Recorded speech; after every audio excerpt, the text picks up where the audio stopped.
அனைத்து கழக உடன்பிறப்புகளுக்கும் இனிய வணக்கம். அண்ணா வழியில் அயராது உழைப்போம், இந்தி திணிப்பை என்றும் எதிர்ப்போம்.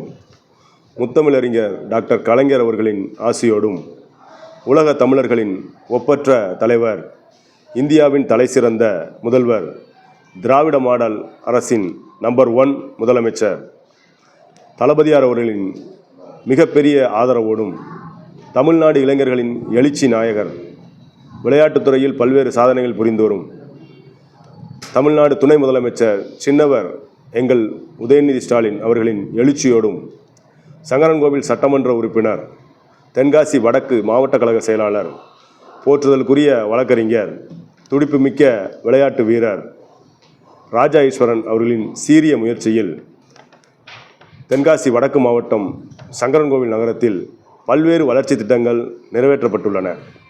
அதில் குறிப்பாக மக்கள் பயன்பெறும் வகையில் அரசு கலை மற்றும் அறிவியல் கல்லூரி, அறிவுசார் மையம், வணிக வரித்துறை அலுவலகம், நகர்ப்புற ஆரம்ப சுகாதார நிலையங்கள், அரசு மருத்துவமனையில் நவீன மருத்துவ உபகரணங்கள், புதிய கட்டிடங்கள், அரசு பள்ளியில் கூடுதல் கட்டிடங்கள் என சங்கரன்கோவில் நகரம் எழுச்சிமிகு நகரமாக திகழ்ந்து வருகிறது.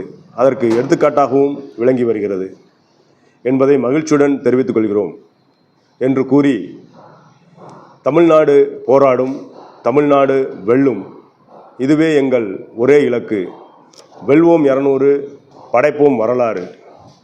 அடுத்த காணொளி வாயிலாக சந்திப்போம். மு. பிரகாஷ், நகர செயலாளர், திமுக நகர கழகம், சங்கரன்கோவில்.